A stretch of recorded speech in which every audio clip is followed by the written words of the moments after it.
Well, we're live for yet another episode of What's Up World Cup, and I'm also back after a day's break. Hello, Jeet. Hello, Pramod. Two not so great games, so to say, but we are here, of course, to talk about it and pick the nuts and bolts of it. Jeet, bhai, पहले तो कल Pakistan Canada all in all, मतलब not too bad, right? Given how Australia and Namibia panned out today in the morning. Not too bad, definitely. But it comes down to the pitch as well, which has been making all these encounters quite evenly poised because we know it's low scoring, and even if you score around 100, then you still are in with the chance of defending it. So it's probably the pitch which has allowed these encounters to be very, very evenly matched. But the expected result था वही है. That's true. And I don't think even you're complaining कि भाई pitch को ऐसा नहीं होना चाहिए था. You like the fact कि it sort of made it a lot more even. Fair enough. After Pramod, the what IPL, about for you? sure. That's true. That's true. But Pramod, what about you in terms of the games and the surfaces? ठीक है अभी? Yeah, I mean, I was really impressed with the way Aaron Johnson played. I think he batted as though, he was like, what pitch sort of an innings it was. I think if Canada had just one more guy hitting about 25 run about 25 or 25-20, I maybe run out. Oh, yeah. Yeah, Bobby, even Aaron Johnson was like that sort of was the turning point of the game, and I totally agree with him. Another guy probably hitting about 20 kilos. I think the second best score was about 13 after his 52. So I think you see the gap there. Yeah. So I mean, he batted beautifully actually. There was some shots that even he mistimed, which I also felt like he mistimed. It went all the way for 6. I mean, that was incredible. Just a question of one other guy supporting. Otherwise, it was quite a good game from a Canadian perspective for sure. Yeah, definitely. He scored the first 50 and what could potentially be the only 50 in New York this tournament. But again, in terms of those runouts, man, we'll definitely talk about this going forward. Once again, a key batter running himself out. Pata nahi kya chal raha hai. It's sort of, become an epidemic now in the tournament. Game in, game out, we're seeing so many runouts. Priyas going on to say, hello, Nepal in the house. Probably the only time we will be going to talk about Nepal today. Unfortunately, the Sri Lanka-Nepal fixture not happening because of torrential downpour in Florida. So, yeah, let us see what happens. Oh, I stand corrected. Of course, Miller also scored a 50 against Netherlands. Thank you, NYX Times Square, for confirming that. And Pramod Bhai also gets a shout out from one of his fans, I would imagine. Chalo, it is time for us to now quickly move on to the first segment of the day. Of course, something we like to call About Last Night.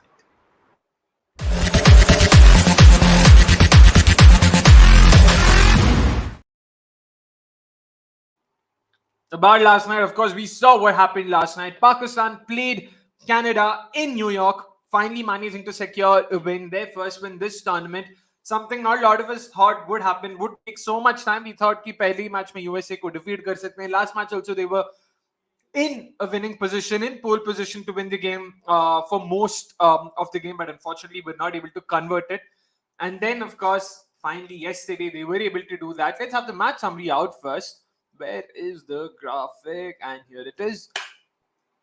And yep, there you go. Pakistan won the toss, chose to field first, which has pretty much been the trend in New York. Canada asked to bat first. So Aaron Johnson come up with a fantastic 51 to remember for him for sure. First 50, or rather second 50 for Canada, if I'm not wrong. Nicholas Curtin scored one in the first game. He scored 49 in the second. No one else had scored a 50. So good on him. His first 50 in the tournament. So must be happy with the runs, with some runs under his belt. Really played the Pacers well because Pakistan were coming with an out-and-out pace attack in Mohammad Amir, Haris Rauf, Shaheen Afridi, and Naseem Shah to boot. So that's as good as it gets. And on a very tricky New York surface, that's a genuinely good knock, a very impressive knock by him. Unfortunately, like Pramod Bhai mentioned, not a lot of people who could partner him over there. Nicholas Curtin could have been key, but unfortunately ran himself out. Dhaliwal, Shreyas Mova, all of them getting out cheaply. Kaleem Sana with an unbeaten 13 coming in at number 8 sort of helped them cross the 100-run mark. No one can forget that fantastic 6 that he played off Naseem Shah, if I'm not wrong. He just cut past point. Probably the best shot of the day for me over there. Sadman Safar just ensured कि भाई 20 ball तो मैं टिक जाऊंगा ताकि थोड़ा इधर उधर से कुछ आ जाए. Pakistan, in reply, you would have thought, ki boss, they will accelerate. They'll probably go for the kill, to try and sort of boost their net run rate. Not really the case. Took their time, just played the surface out, played the paces out importantly. Mohammad Rizwan, the best batter for them, an unbeaten 53 for him. Babar Azam also chipping in with a 33.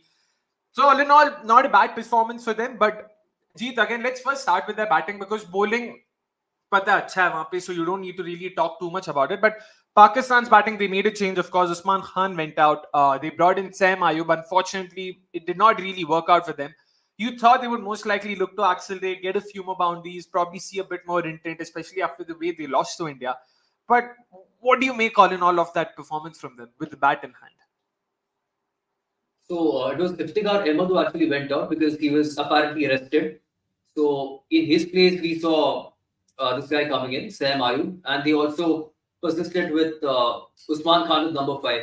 So they, of course, I mean, we all knew that they are being heavily scrutinized after the kind of intent that they have been showing altogether in this particular tournament. And it's not really working out with Rizwan Babar Azam exactly as it has been previously as well. But they just wanted to trust these guys again. They went ahead with that, and it was not working out because both guys play at the same pace. So after being heavily scrutinized, that change was almost always on the card. So I thought maybe Ayub might come in at 3 or he could open. The good part is they actually opened with him. But I was expecting Babar to open with Rizwan going down, which didn't happen, but that's fine. Sadly, now what has happened is Ayub has again failed with 6 of 12, and that's going to happen when you are in and out of the squad consistently. You're not getting a long stretch altogether, and the team is not backing you either. So that's a big problem. But all in all, I'm still happy that they made that change. I just hope they persist with Sam Ayub, no matter what happens, no matter what returns he gives. Stick with him. It's fine to open with Rizwan. Stick with Babar Azam at number 3. I have no issues. But stick with this top order. Don't keep changing it time and again, like they've done the 3 bilateral series that have preceded the tournament, where they have changed the top order again and again.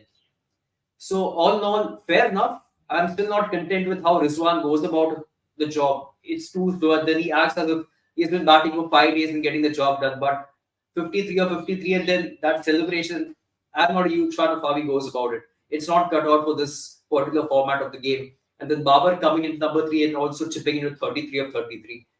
I know net run rate was not a huge issue in this game, but you can't play with this kind of intent and mindset in this format of the game. Something needs to change. Don't keep trusting on Sam Ayub. He's a youngster. He's done a good job back home in the PSL, but don't keep relying on him. You are the experienced guns. Step up when you are required to. Don't keep batting at snail's pace. Take some ownership, take some leadership, and take the mantle of scoring runs quickly. Fair enough, and of course, apologies. It was Sam Ayub replacing Iftikhar Ahmed, of course, Usman Khan going down the order, like Jeet mentioned. But Pramod, again, in terms of how they played or paced their innings, sure, of course, questions can and should be raised about the intent shown and all of that. But how much of a role do you think the surface also played? Because make no mistake, New York has been difficult in general this tournament to play or to bat on. Yeah, look, Pakistan firstly needed those 2 points. That was the first and foremost priority. And as you said, I don't think NRR is much of an issue for Pakistan. They can still, with another win, potentially can finish in the top 2, provided India beat US. So they first, of course, first priority was to get the 2 points, which they did. I didn't think there was any need to sort of show your, if you say intent per se in this particular game, because the target was not particularly stiff. It was about 106, 107. Maybe, as I said, if one more guy had hung out, just stuck around with Aaron Johnson, maybe you would have seen a different sort of a game from Pakistan, which was not required on the day. So I don't see anything wrong with this particular sort of the way they go about it. Now I think this is the last time they play in New York. Next game, I think Canada. Not Canada, sorry. They play Ireland in Florida. Ireland, They play Ireland, Ireland in Ireland. Florida. Yeah. Ireland, which is in the Caribbean, if I'm not wrong, No, right? So, Florida. It's most likely going to be rained out. Florida. Oh, Florida's okay. Then maybe they won't probably get another opportunity to show their attacking sort of skills. So this was the last chance, but it's fine. It was about getting 2 points, which they did, which was the way I have no issues with the way they went about it yesterday. And of course, a lot of it also had to do with how the Canadian Pacers bowled. Jeremy Gordon and, of course, Dylan Haliger, both of them sticking to those lengths, sticking to their strengths, something we saw against Ireland as well, the way they sort of stuck to it, even at the death. They did not sort of fall into the trap of, attempting Yorkers and simply going fuller for the sake of it. Stuck to it. Again, Jeet, once again, Haliger with the 2 for 18 and 1 for 17 for Jeremy Gordon. Both of them have shown ki boss, right conditions. I mean, given the right conditions, they definitely can trouble some of your better batters in the world as well.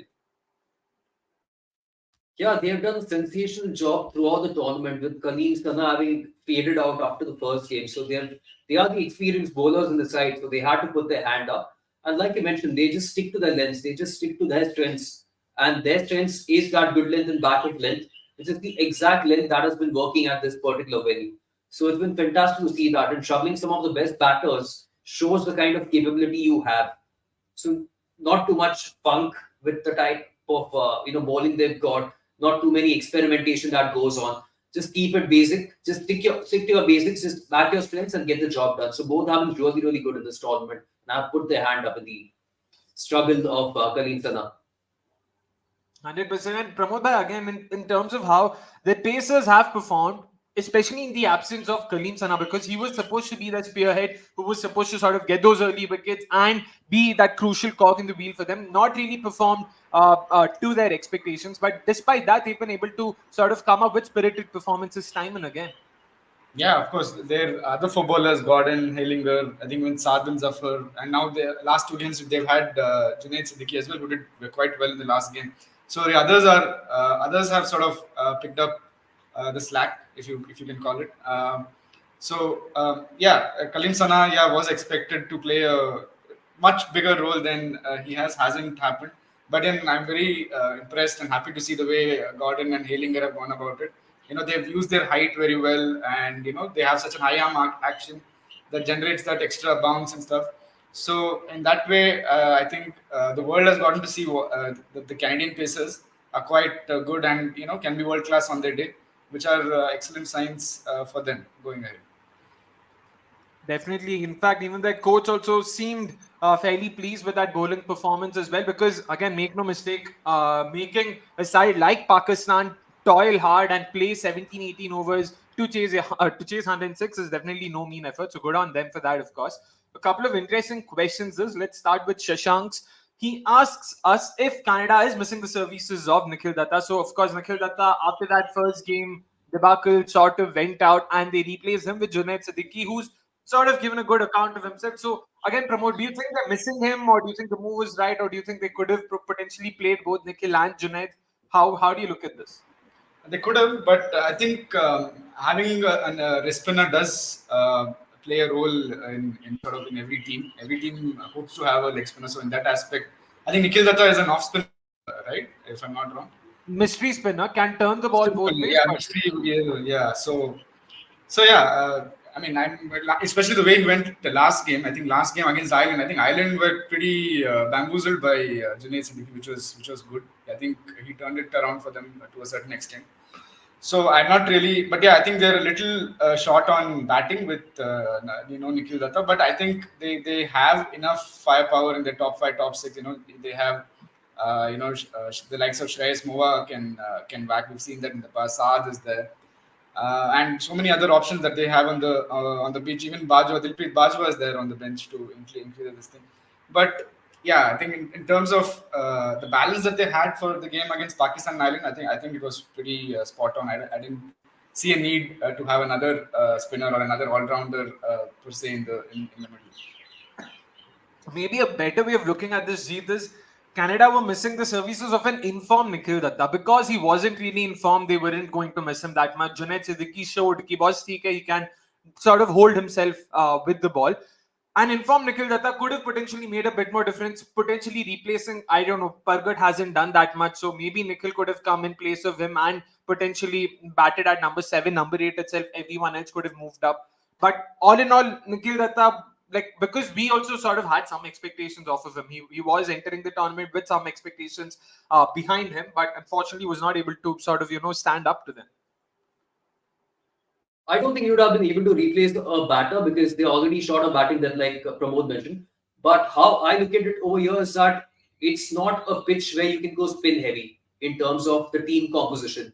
So you can only have one frontline spinner and another guy who backs him up. So at the most two spinners. So after the first game that Nikhil Datta had, which was an absolute howler on the pitch that didn't even aid spin, it was really, really hard. And the dew also being a factor in the second innings. it was not a good start. So the change came rather quickly. It's like I mentioned, these associate nations run very low when it comes to tolerance.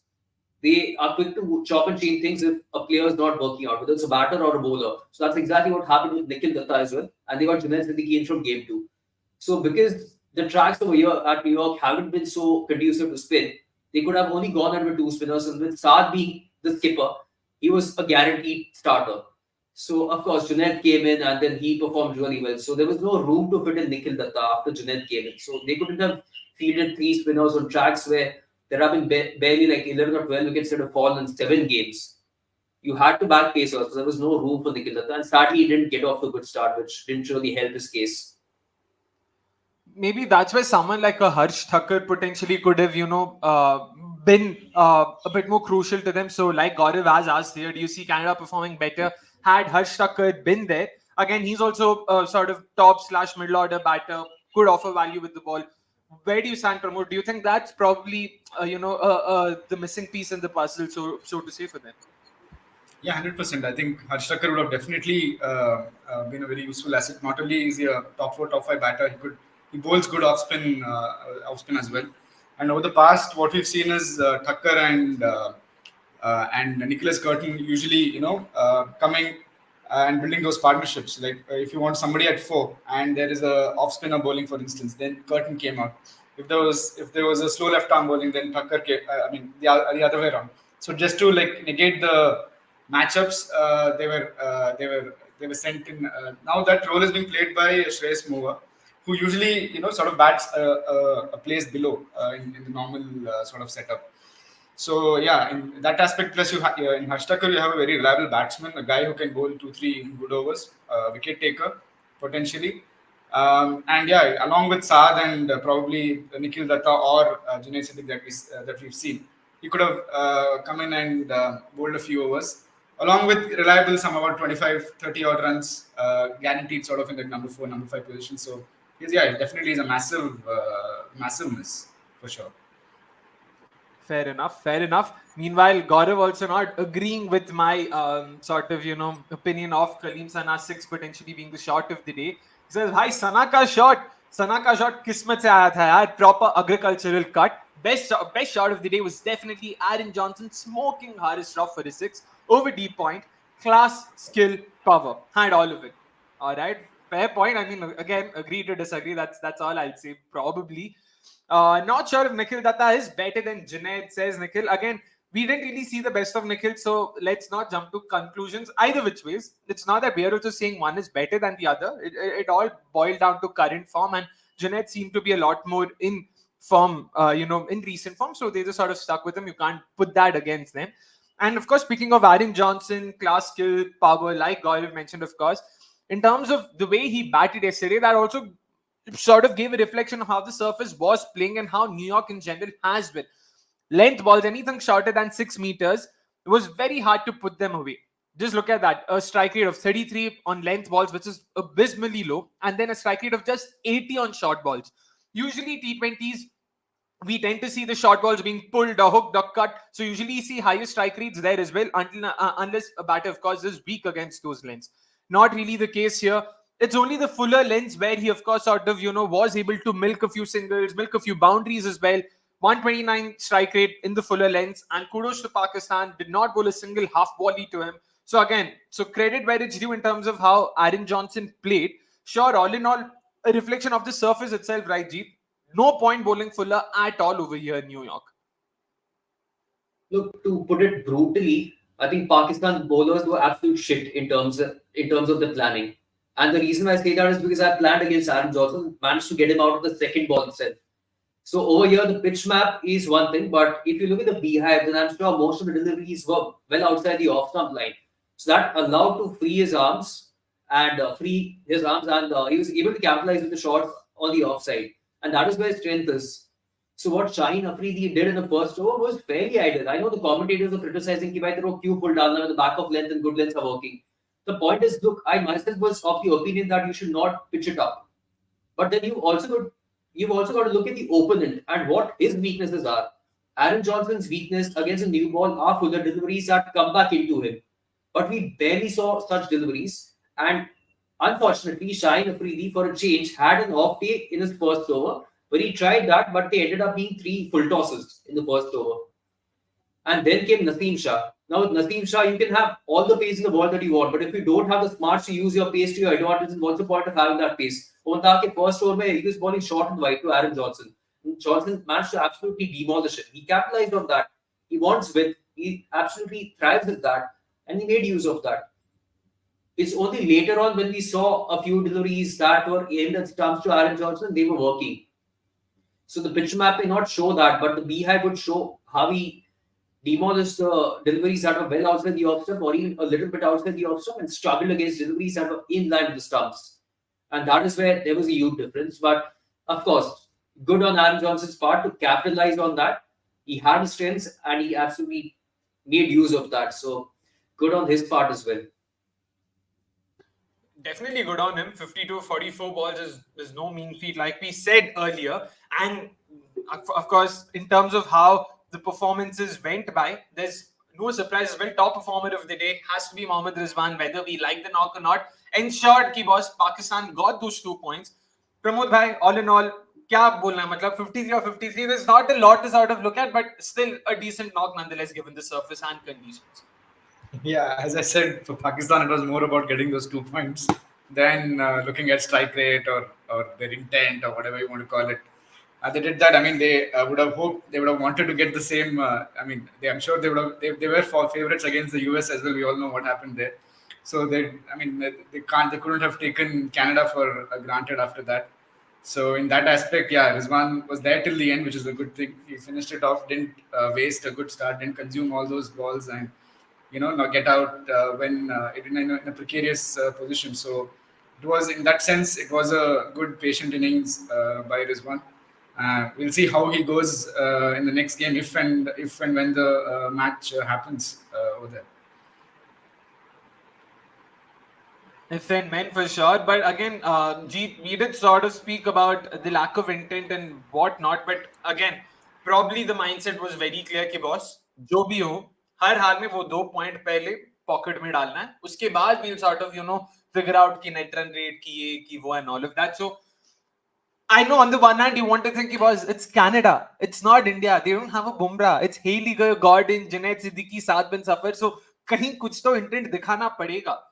So how do you sort of look at this objectively? Because it sort of becomes murky, right? You don't know what the environment is like because they've lost 2 games, including one against the US. So just sort of all in all, फिर भी ठीक है, you could live with the knock. No, his mindset was very clear. But the problem is his mindset is very same as well, irrespective of what the target is, whether he's chasing 200 or whether he's chasing 107. Or when the एक ही gear पे खेलता है. So this was his natural game. And he succeeded because the target was, of course, a lot lower. So against India also, his approach was the same. I understand it was slightly higher the target, but at the same time, the bowlers also were of a higher quality. So I could understand that. But yeah, this guy starts in a very, very promising fashion. So like against India, sorry, not India, it was against the US, right? He started with a 6. He hit a big shot over mid wicket, but still he finished with 9 of 8, despite that 6 very early on in that particular knock. So sadly, I think his approach to a game, approach to a target always remains constant. He doesn't want to accelerate or doesn't want to bat with strike rate in excess of even 160 or even 150, dude. That mindset needs to change. So yeah, maybe in this case, I could understand that 2 points were very important than the NRR. But भाई तेरा mindset यही रहता है full time. It doesn't matter तेरा कितना target हो. Whether 200 का होता तो भी I don't think his strike rate would have been more than 130, and that is what needs to change. And then at number 3 Babar भी आके वही करता तो क्या point है? सही में point क्या है वो तो नहीं पता, but जो भी है 2 point तो घर लेके गए. So end में वही matter करता है. So you can't really put that against them. And lastly, of course, Jeet, you were talking about Aaron Johnson. We do have the beehive in place, so there you go. If it's something you can look at, the wider lines clearly sort of going in his favor. And in terms of how you sort of look at Aaron Johnson and the lines bowled to him, thoughts? So this, I believe, also, yeah, of course. So this includes a spinner as well. So Imad Wasim was hit of the lines that were targeting the stump. So what I was talking about was only against the Pacers. But those 16 of 8 is a good reflection because most of those deliveries were bowled by Naseem Shah. They were short and wide, and he capitalized on that. And as soon as the bowlers or the Pacers in particular got really tighter, he struggled. So this, of course, also includes Shaheen Afridi's full tosses in the first row. So that kind of did go well. What's really ideal against Aaron Johnson, at least on new ball, is to pitch the ball up or hit Goodwins consistently and shape the ball back into him. Because time and again, he counts his front foot across and his head falls over like nothing. It's very similar to what Joe Root has had previously. This happens big time. He's got a massive weakness at negotiating that. And that too, particularly against pacers who are 135 plus. If it's slower than this guy has the ability of hitting those no-look sixes. He did that against Oman a lot, probably 1 year ago. He smashed them. So if you are an express pacer, if you have a pace that is in excess of 135, and if the ball is moving around, just pitch the ball up or hit Goodwins and shape the ball back into him. Sadly, we didn't see any of that, barring that first over from Shaheen, which was quite wayward. So, but by you can't provide room to him, you cannot provide width to him. So that was a good reflection. 16 of 8. All right, did not give him any width whatsoever. Is the takeaway in So, terms of so how Aaron basically, Johnson? basically, I remember speaking to Aaron Jones before the Aaron Johnson, sorry, before the World Cup. So I asked him this same question. I asked him about his stance. Why is it sort of on a very leg sidey? He has sort of an open stance, right? So his response was that if I do that, then the bowlers will have to attack me on my leg side, on the leg stump. So it becomes sort of a free hit for him. But actually, what's happening is I think the bowlers are not that stupid. They figured it out, and they're bowling it wider and making him sort of reach for it. Well outside of, he's connecting them quite well. But when it is in that area of the fourth or fifth stump, I think that's where he struggles, and that's something. Yeah, so I think that's I'm sure he stumbled upon that during this World Cup, and I'm sure he'll make those tweaks going ahead. That way, I mean, again, technically he's more of a hands player, not someone who moves his feet a lot. And in fact, stanza is also fairly finisher-esque. That way, that's usually how finishers tend to set themselves up so that they can, have the leg side region to access irrespective of where the ball is bowled. In fact, a couple of his shots against Ireland reminded me of Rakeem Cornwall, the way he sort of, went over mid-off and all. Again, it's all hands. Feet haven't been moved at all, just going through with his hands. It works for him. It's also a bit of that West Indian flair and the way they've sort of they play cricket over there, so you can't sort of do anything about it. Very wholesome. There are certain things I know certain coaches like to change your technique mid-season before the season, but no, it doesn't work, so there's no point looking at it. Like who? But yeah, no names taken. I don't know. Apparently a certain J-Lo, it seems. There's this coach going around called J-Lo who's trying to make batters hit sixes. Yeah. You mean Chula? Jula, sure. Let's go with Jula. Anyways, yeah, that's that from the first game that happened yesterday in New York. Today, of course, was supposed to be the first game in Florida, Sri Lanka versus Nepal. And unfortunately, nothing happened off of it as expected. It was proper downpour over there. And it's expected to be the case for the rest of the week, which is why there's a very good chance that each of those 4 games to be played in Florida will be a washout. So there's Pakistan, Ireland, India, Ireland, and there's also one more game that I'm not being able to remember right now, which could also be a washout. So we're not sure what to make of it. But of course, in terms of the schedule, Shashank again has a question. Can someone explain why was there an 8-day gap between 2 fixtures in the US, but now when Nepal is traveling to the Windies, only a 2-day gap is being given? Right? Now, hey, exactly. Pramod's reaction. Scheduling. You can't really have a say or have an opinion or try to dissect scheduling. It's just. I think they just take a random 8 ball and they just roll out the dice and jo bhi nikalta hai, that is the schedule. But it is surprising that we are into day 11 or day 12 of the tournament, and even New Zealand has just played 1 game. Yeah. And Nepal had the second game today. So these 2 teams have had a very, very weird schedule in terms of the gap they've had between the first game and the second game. So well, Pakistan played their first game. Pakistan also played their first game after a long time after the tournament started, right? I think 5-6 days into it. When was it? Pakistan's first game was US's second game, so yeah, technically it would have been a decent. There would have been a decent break between June 2nd and whenever that game happened, for sure, no doubt. And Prash, meanwhile, saying Nepal will robbed of 2 easy points over there. क्या करे boss? Hasaranga को call करके बोल देना आ जाए यहाँ पे, फिर देखते हैं क्या होता है. But of course, that game did not happen. Another game did happen. The second game in Antigua. It was, of course, Australia versus Namibia. Not that we all were hopeful of a Namibia win, but we were hoping कि बस और कुछ नहीं तो जैसे Oman ने किया था कम से कम उस लेवल पे थोड़ा कुछ दिख जाए, some sort of a competent performance.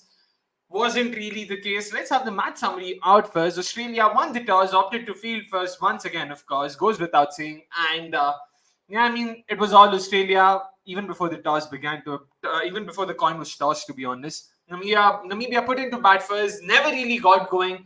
Josh Hazelwood first sort of, began the damage in the power play, and then it was continued by Marcus Stoinis, and of course, Adam Zampa just took care of the middle order in the middle overs. And yeah, it was all in all just a very, very, very sorry performance, so to say, by Namibia, because you expected a lot more from them, something better from them. In response, of course, 72 to chase, not a lot of runs, so not too many risks involved. Travis Head sort of continuing his IPL form here, and he seems to have rubbed off on the rest of the attack as well, because 5.4 overs, 34 balls taken to complete the chase, the second lowest number of balls taken. And Pramod भाई again भाई क्या चल रहा है वहां पे आपके इलाके में? मेरे इलाके में good one. But yeah, disappointing to say the least. That's all I can say. It took, I think, if somebody like an excellent batter like Gerard Erasmus taking 17 balls to get off the mark, that means it shows firstly how well the Aussies bowled, and probably there was some assistance early on in the pitch, but I don't think batting was that particularly difficult over there. But it's just, I think, the question of how well the Australian bowlers bowled, and this is without Mitchell Stark, mind you. They got in Nathan Ellis for Stark because he had a slight niggle. But yeah, overall, very, very disappointing performance. I think the entire. I think now they're officially out of contention also for placing the Super 8. So that's a little further, one more point to be disappointed about for Namibia. But yeah, very disappointing batting performance. Not even what they got, just 72. Agar 100, 110, 120 marte to we could have said, okay, they tried well. But yeah, I think it's you can't dissect this batting performance much. It was just an off day. But yeah, very good bowling performance by Australia. I mean, definitely, Namibia never really got going. Like Pramod mentioned, 16 dot balls before Gerard finally got a strike. But again, Jeet, not the kind of performance you would expect from one of the more up-and-coming associate teams. True that. And secondly, I don't think there was much on the pitch either. So I was watching that game right from ball one. There was no movement whatsoever. Even Josh Hazelwood or Pat Cummins, or if at all there was some movement that was extracted by a pacer, it was surprisingly Marcus Stoinis with the new ball, the very first over that he bowled, which was the second over of the game. But otherwise, what was really happening with the Namibian batters was they were getting rushed by pace. So Josh Hazelwood, being Josh Hazelwood, was hitting hard lengths, and of course, Namibian batters were going in the back foot to hit the ball, but all they could really muster out of those kind of shots was hitting it aerially to a fielder in the circle and get caught. And that is something that continued throughout, barring a few other wickets. But eventually, it was, of course, Adam Zampa and his fantastic discipline that got the job done. But even Herald Erasmus he could have been out early as well.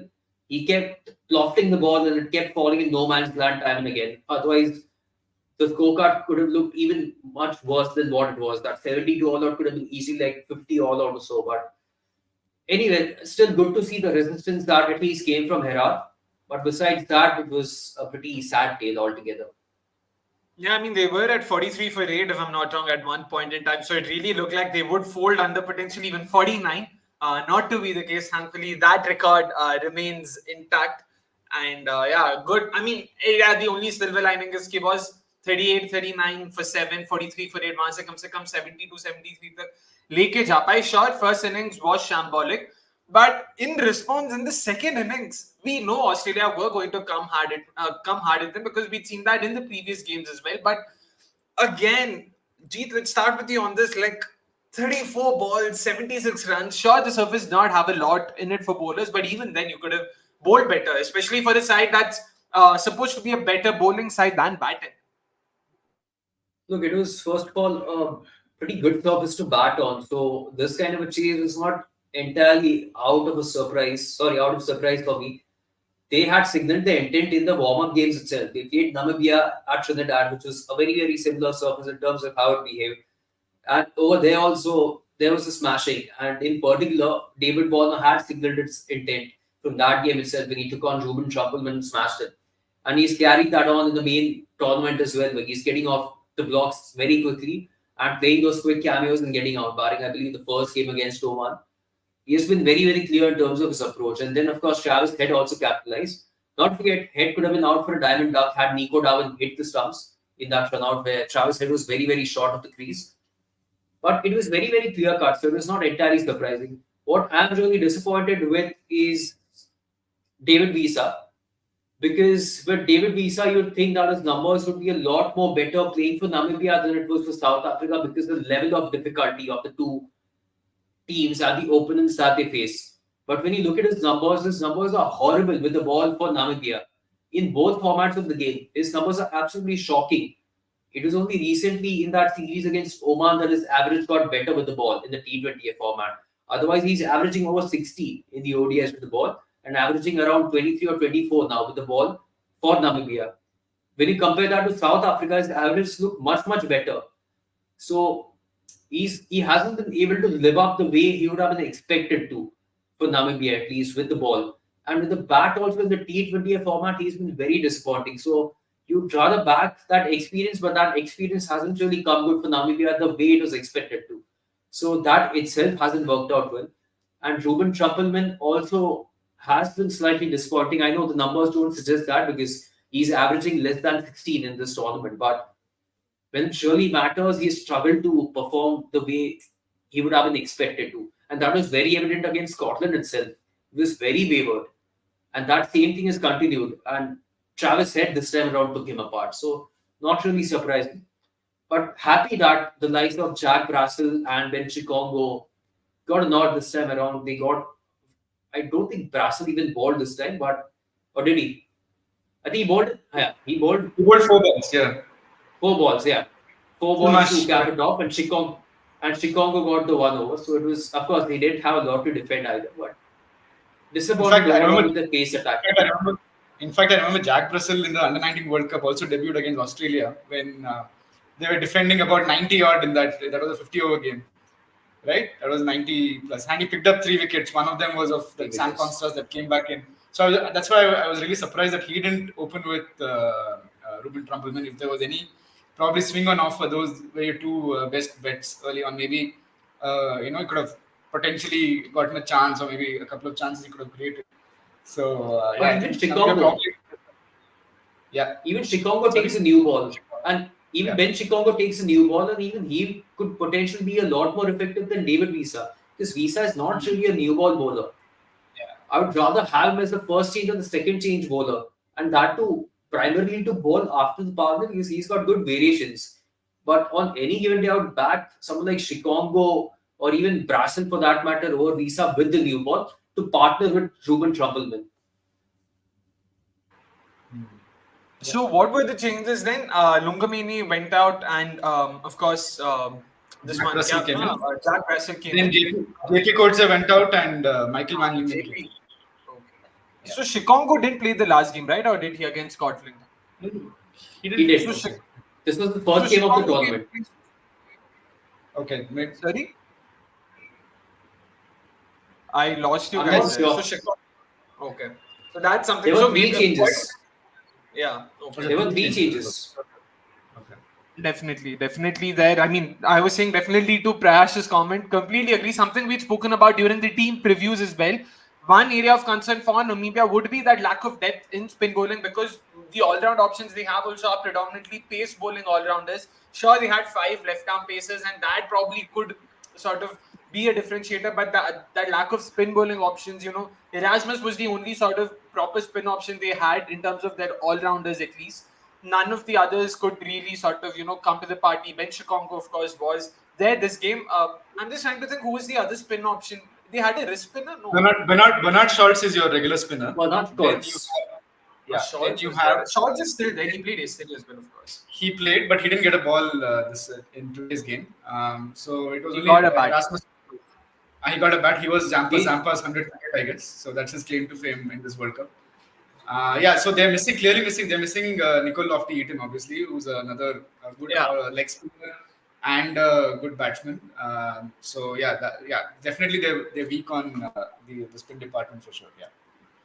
100% there. And Akash, Shashank, all you guys asking questions, don't worry, we'll definitely take them. We'll just first sort of wrap the game up, wrap our review of the game up before we sort of get into the questions, just to sort of ensure that everything gets covered.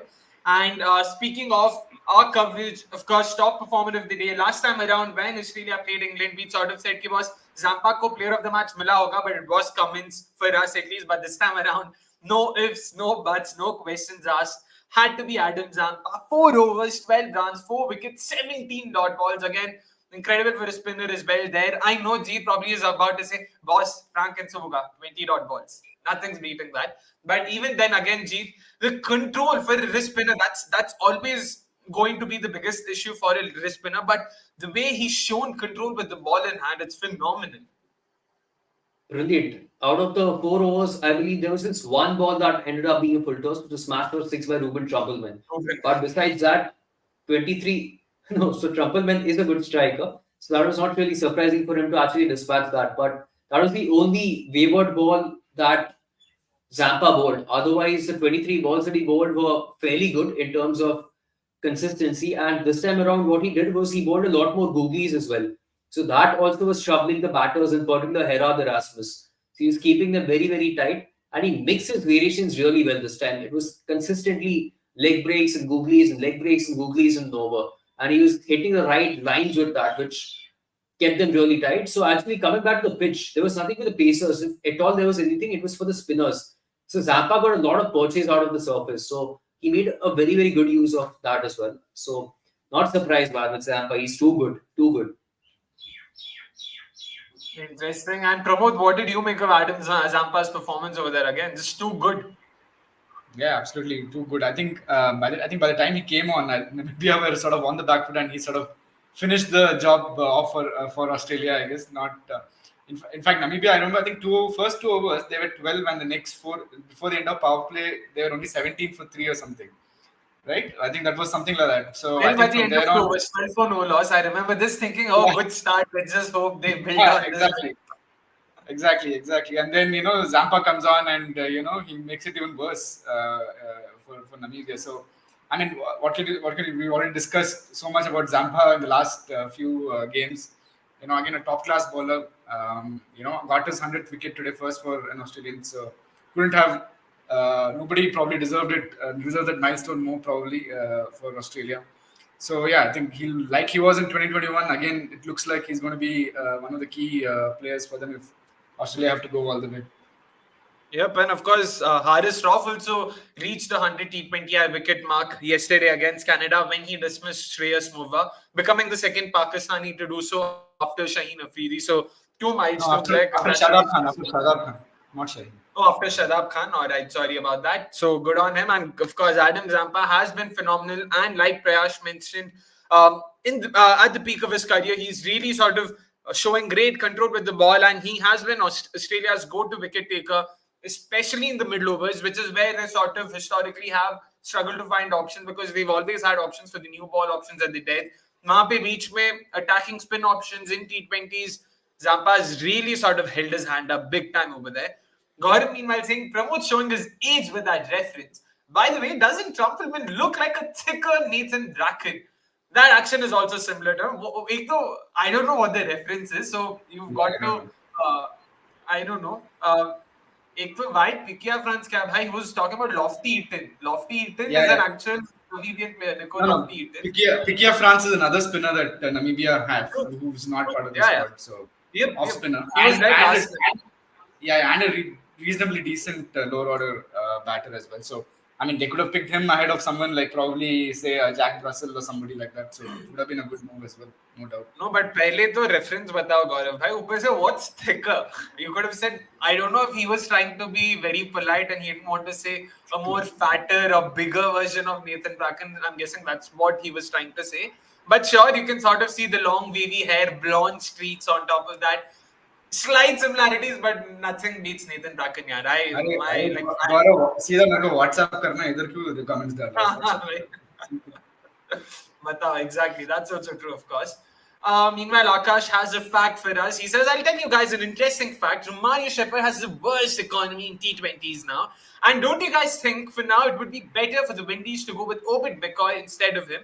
Hashtag answer later. Good on you, Akash, because we will, of course, be talking about, West Indies in the last segment. So we'll definitely take this question. Don't worry.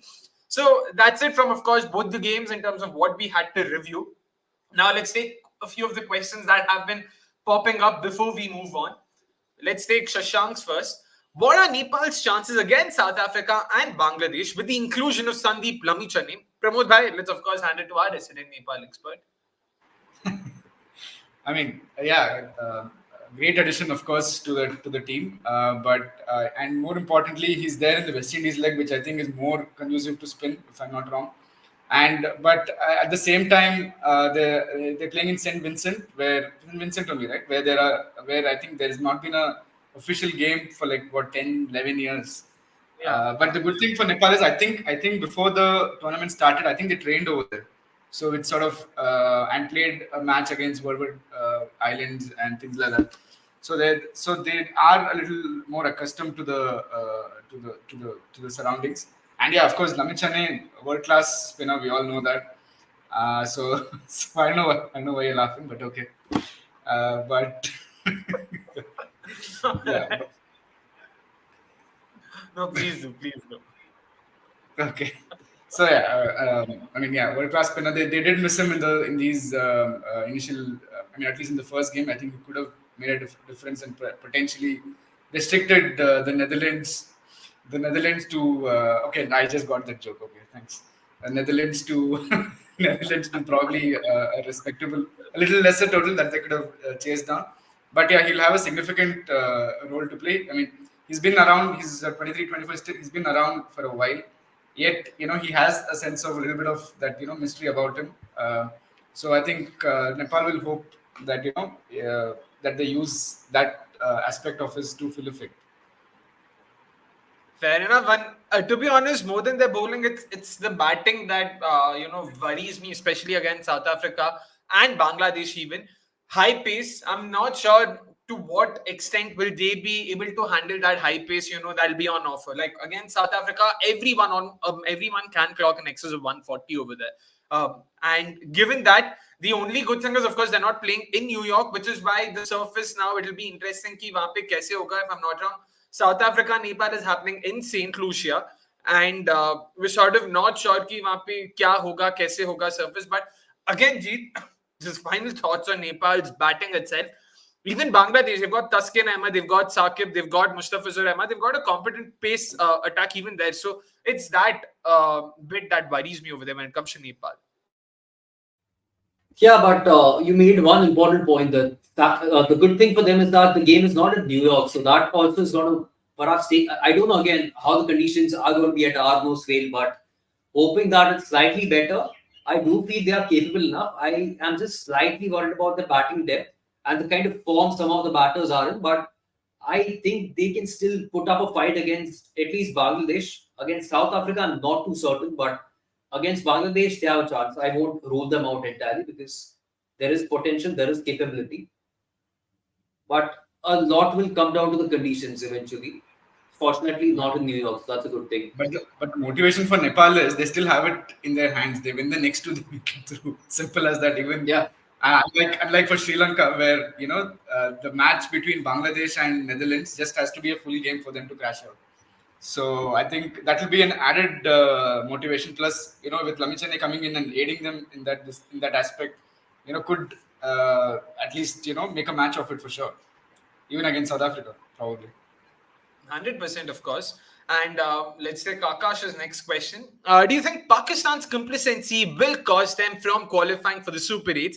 They took 17.3 overs to chase. We did discuss this in detail while reviewing the game, but in a nutshell, to sort of summarize it, sure, yeah, I mean, in hindsight or maybe even in foresight, they could have taken lesser time to finish the chase. But again, it was important for them to first ensure that they secure those 2 points, and maybe that was the mindset they were coming with. They were coming in with because they had already lost to the likes of USA as well. So probably confidence wasn't, high over there inside the dugout. So they would want to sort of get that win, get the adrenaline running, and then probably in the next game potentially try and kill it as soon as possible, assuming rain allows that game to happen, of course.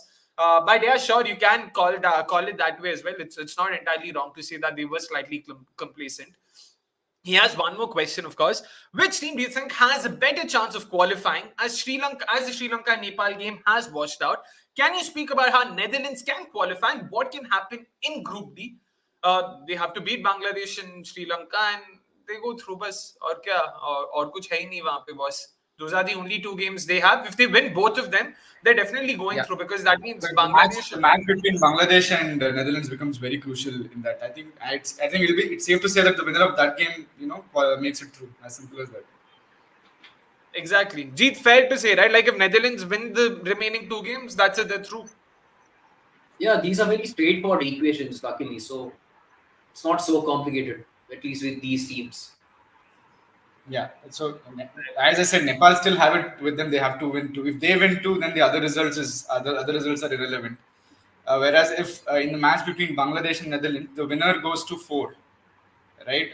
And the next game, that's it.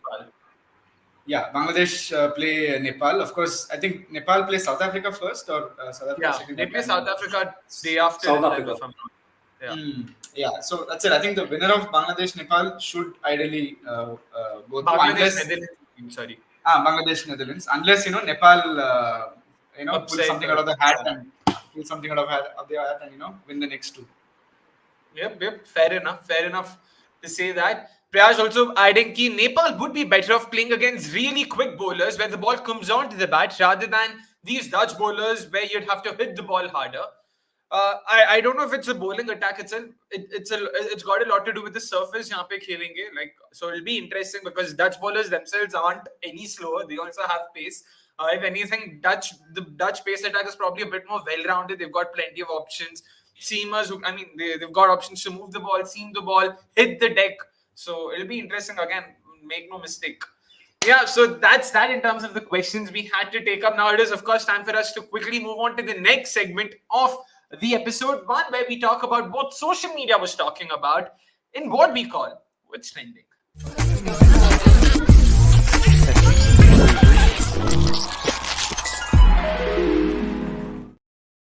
Well, we all know the ins and outs of social media and what, of course, tends to keep them buzzing. So let's have the graphic out. And where is the graphic? Here's the graphic, of course. And yeah, these were the 3 tweets that we sort of found interesting. कल सुबह 6 बजे मिलता है boss. It's Australia मिलते हैं boss. It's Australia versus Namibia. Those alarms, to be honest, this is not entirely true because no one wakes up in just 2 alarms. I'm pretty sure you need 7-8 alarms in 5 minutes vicinity. 5:30, 5:35, 5:40, 5:45 just to ensure you're up and running. But to be honest, that's one thing that I don't think has really happened with me because it's cricket that I'm waking up to. It's not like I have to wake up and study. So I'm happy to wake up and watch cricket. It's fine. No one's putting a gun over my head. Hey boss, सुबह 6 बजे उठ के तुझे cricket देखना है. So not complaining, of course. Second is what we usually see RCB fans do during the IPL. It's, of course, Pakistan fans' time to do that. How Pakistan can qualify for the T20 World Cup Super 8. June 12th, USA versus India. India's win is crucial. June 14th, USA versus Ireland. Pakistan needs Ireland to win. June 15th, Canada versus India. Another for India is needed. June 16th, Ireland versus Pakistan. Pakistan must win this game convincingly. And then it will be down to NRR. It's definitely not going to be easy, but if there's one thing this IPL has taught us, ki boss, never say never. Just sort of keep going at it and you never know. You might potentially even make it through, of course. And lastly, तो क्या भाई लोग आज भी upset होगा because under 19 Pakistan team Babar Azam and Kaleem Sana played together. So fun fact once again over there, and the reason this was being brought up, of course, was because in the game against USA there was Saurabh Netravalkar, who was also a part of the same World Cup, albeit for a different team. But again, not an upset. 17.3 overs ही बने लिया हो, chase तो कर लिया, 2 points हासिल कर लिए वहां पे. So maybe they should have probably, for an upset to happen, they should have faced another Indian pacer from the under-19 World Cup, not playing in this side. So that's probably how they should have looked at it.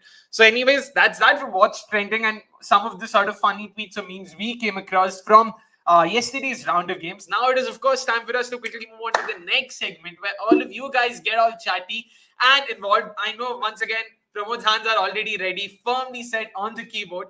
Let's have this thing out right now.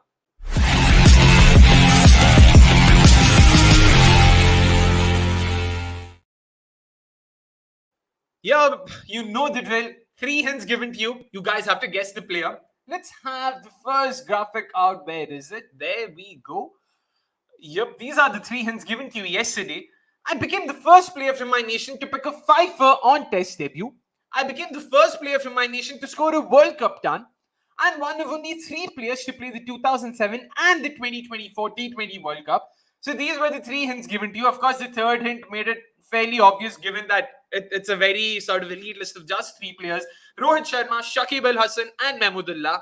And the correct answer, of course, is Mr. Mahmudullah, who's the first person from Bangladesh to take a 5-foot on Test debut, first person from Bangladesh to score a World Cup ton. He, in fact, went on to do one better in the very next game and got 2 consecutive World Cup tons in 2015. And then, of course, he's one of only 3 players to have featured in the 2024 T20 World Cup, which is happening right now, and the inaugural edition of the T20 World Cup, which he was a part of as a 21-year-old. And the correct answer, of course, was given by Sports Fan. So he is our lucky winner for the day. So congratulations on that. Do get in touch with us on Twitter and our social media team will do the rest. Coming to today's hints, of course, where are today's hints? Here they go. Or here they are, probably. I was part of a record-breaking ODI stand to help my chase, a side chase 240 from 105 for 8. I'm the youngest ever Test captain for my nation.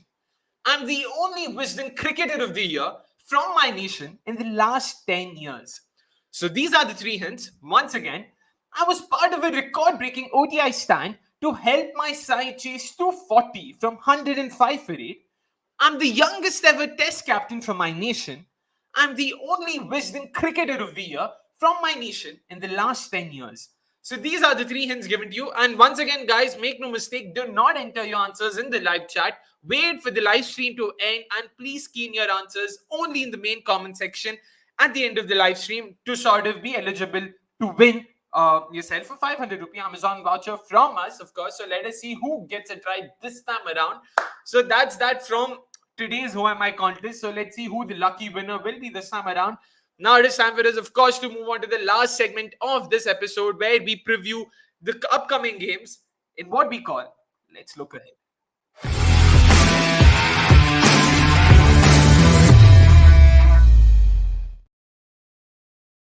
Well, we've got a hell of an encounter tonight. Of course, it's West Indies versus New Zealand, and unfortunately, no games happening tomorrow.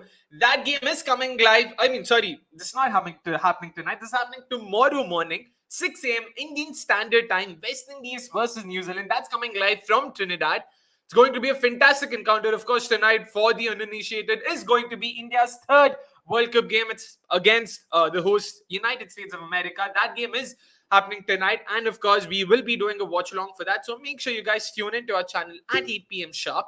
But guys, West Indies New Zealand, the marquee game from Group D, something we were talking about. Jeet bhai, let's start with you. What are your sort of thoughts on the game? Huge game.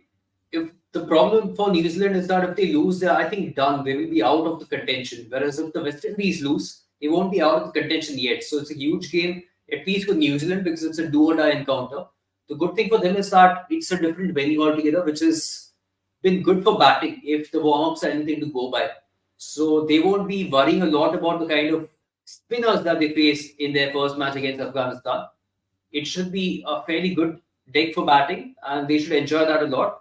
On the flip side, of course, the West Indies have quite a few players for whom this is going to be a home ground. So they would surely know the conditions over there, and they'll use it to their advantage. So it should be a good one. For the sake of the tournament, I, of course, want New Zealand to win this encounter so that the group stays alive. Because if they are out, then it's going to get really clear-cut as to which are the 2 teams that are going to go through. I'd rather want it to be dragged right in the last game between the West Indies and Afghanistan, which should hopefully be the decider.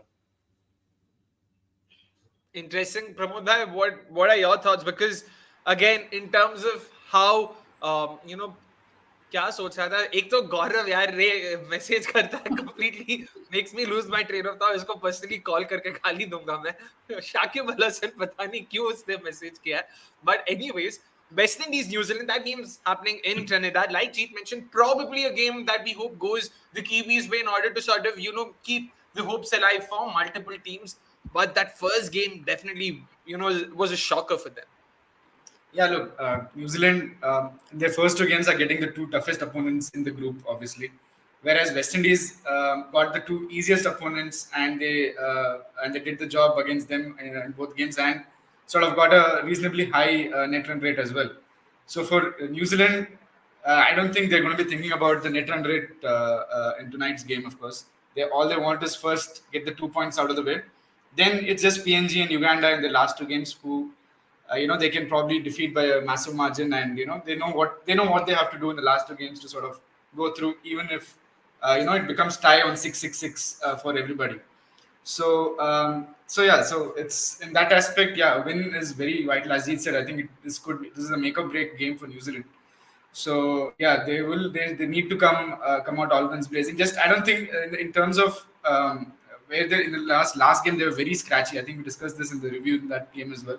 Very scratchy. They dropped a few sitters, a few run outs, and their batting was absolutely. It's not the New Zealand that we are accustomed to seeing over the last 2-3 World Cups. So yeah, plenty of areas for them to work on, and I think the West Indies game comes at the right time. I mean, it's one of the stronger teams, of course, in the group, so they can really put it to test against them and see how they go. Fair enough, and Jeet, of course, this is the first game happening in Trinidad this World Cup. So, in terms of what the surface will do, we're still not entirely sure of it. What are you expecting, given whatever little we've seen of it is mainly during the CPL?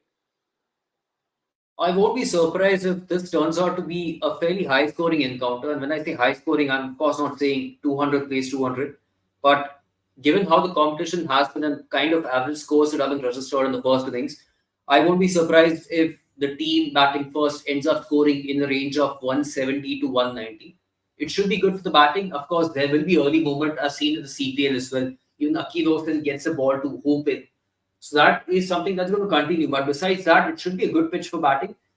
We have seen, like I said, in the warm-ups also, it was very, very clear as to how the pitch behaved. It's really, really good. And Nicholas Pooran smashed Australia. And in response, even Australia did quite well.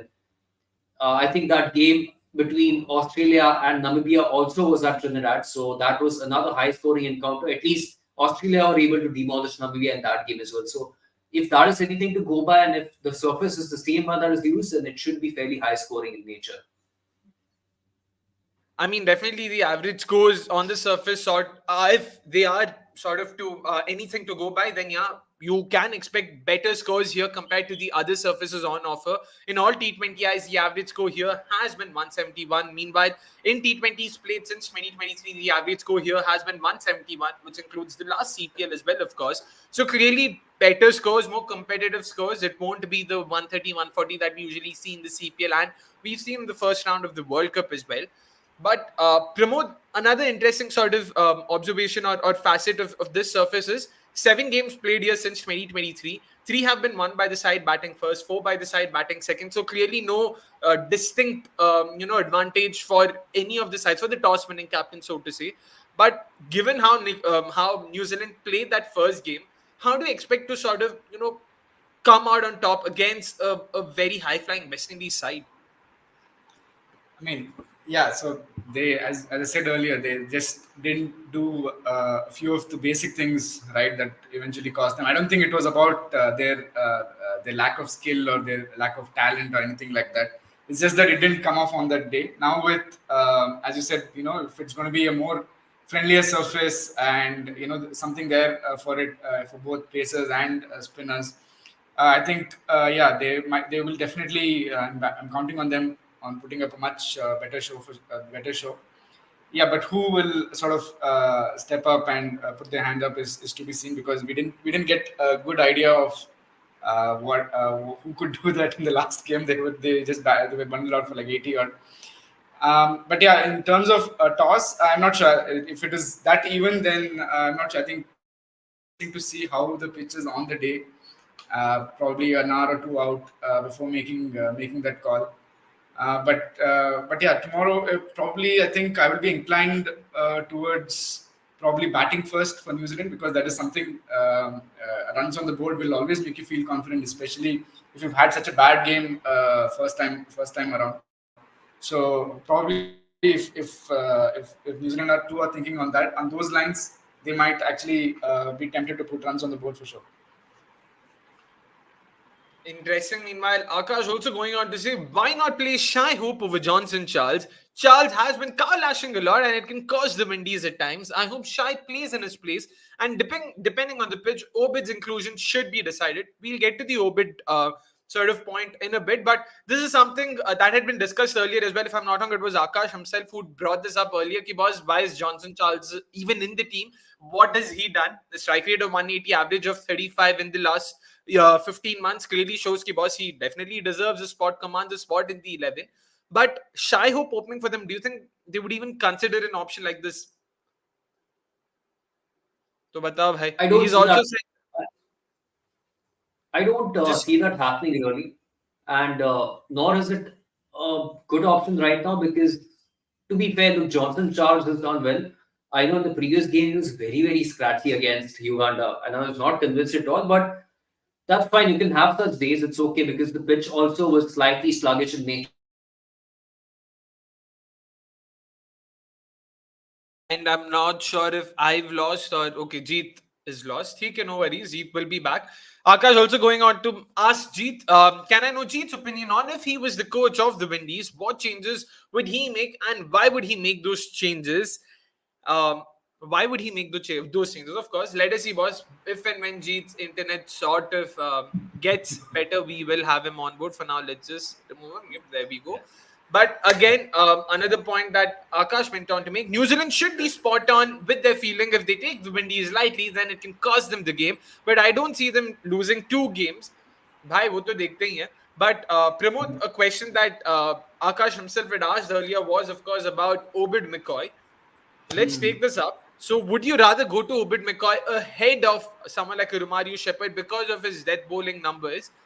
Do you agree with that? Do you think sort of there is merit in that argument? Would you personally go with him? He definitely brings in that left arm angle and Yeah, variations and all of that as well with him. yeah, definitely merit in that. But I think Shepard ahead of McCoy. The only reason probably is he can bat a little bit down the order. I'm not too convinced of Owen McCoy's batting skills. And against New Zealand, probably they could have tried McCoy against say Uganda. They had the opportunity to try him in those 2 games. Maybe they should have given him a go in that and see how he goes. But yeah, skill wise, Oben McCoy definitely a better skillful bowler compared to Romario Shepherd. But what Shepard makes up is his absolutely powerful hitting when needed. He's somebody who can take a score from say 130 to about 155, 160 in a matter of a few deliveries. So in that way, probably I think West Indies. That's probably one of the reasons West Indies want Romario Shepherd ahead of McCoy. But I'll be very interested to see. Actually, that's a good point. If they actually go in with McCoy, it sort of weakens the batting just a little bit. But then I think West Indies' top 5, top 6 are good enough to on any day to get a good formidable total in that way that they may not actually require Shepherd's batting skills, but he's there as a just in case of like a collapse or some Insurance. but yeah, so he's there to give back those quick 20-25 runs that might eventually prove match winning. Yeah, I mean, which is essentially what even Akash goes on to say. Do they really need Shepard's batting given they have so much depth and all of that? Even Moti and Akil can score runs if needed. If anything, based on the surface, if the surface is more pace friendly, I wouldn't mind dropping Moti. I know Moti has been a phenomenal spinner for them. He's genuinely been very good for the Windies. But even then, uh, yeah, if conducive to paces, then maybe I wouldn't mind having McCoy come in place of Moti. But McCoy in place of Shepherd is a change. I don't think that's happening anytime soon, unless Shepherd goes on to have a horrible first round and they feel the urge ki boss now they have to change, they have to ring in a couple of changes. Until then, I don't see anything happening for now. But and, Pramod, and it's a 8:30 start as well, so there could be something in it for the bowlers. So unfortunately, you can't like IPL. You can't have a different 11 if you bat or bowl. So otherwise, in certain sort of situations like this, I think it would have been handy, I guess. that's true. That's a very valid point there. And Pramod, final thoughts on the game, of course. One important player from both sides, one player who you think could sort of make or break the game for their side. Sorry, you broke up. What did you say? I said one important player for both sides, a player that you think could potentially make or break the game for both sides. So one Okay. player a piece. Okay, so we are playing that game again. Okay, for for New Zealand, I'll go with Trent Bolt. I think it's a no-brainer. In terms of he can make or break the game in the power play itself, for all you know. So he's going to be one. I'm going to go with Trent Bolt for New Zealand, and for West Indies, let me go with Brandon King. I think he's not. I think he's not been among the runs in the first two games, if I'm not wrong. Last game also he didn't. Uganda, I don't think he scored more than 20. I'm not sure how much he No, no, did he didn't. scored in He the. got out early, right? Johnson Charles stuck through to Right, right, 44. right. So at the big score is due for Brandon King, and hopefully it's in this game. Interesting names both. I personally am going with Finn Allen for the Kiwis because West Indies, they have been very good in the power play. So it is important that someone is able to sort of neutralize the likes of Akil Hussain, Alzari Joseph, even Romario Shepherd, all of them. So Finn Allen, that aggression, that intent will sort of go a long way in ensuring New Zealand get off to a very strong start. He got out first ball in the last game. Let's hope that does not happen this time around. For West Indies, I'm going for Nicholas Purin. He's yet to sort of light the tournament on fire, especially given the kind of IPL he had. We all thought, कि boss, ये तो मतलब यहाँ पे Uganda ये सबको तो मार के रख देगा. Wasn't to be the case. Struggled against PNG, struggled against Uganda. A statement I don't think I would ever be making, but there you go. So maybe playing familiar foes, familiar bowlers might sort of help him get into the groove. Also playing in a more batter-friendly stadium like the one in Trinidad, that'll also help. And if I'm not wrong, he's a Trinidadian himself, or is he from Guyana? Let's just confirm that as well. Yeah, he is from Trinidad, so it is his home ground. Yeah. So yeah, let's hope all that also goes in his favor. So those are the two names I'm going ahead with. Anyways, that's it from this episode of What's Up World Cup. Unfortunately, Jeet's internet is still down, so he won't be able to make it for the last part of this episode. Not to worry, of course, we will be back tomorrow, 12 p.m. sharp. And like we mentioned earlier, guys, of course, wait for the live stream to end and key in your answers at the end of the live stream in the main comment section in order to be eligible for to sort of win the voucher. It's a goodbye from all of us right now. Hope you enjoyed the coverage just as much as we did. And of course, we're doing a watch along tonight, so do tune into our channel at 8 p.m. sharp. Avnish, Nikhil, and Vikas will be reacting to tonight's game and why USA were able to secure that historic victory against India. I'm hoping that happens. Pramod's hoping that happens. And until then, goodbye from us.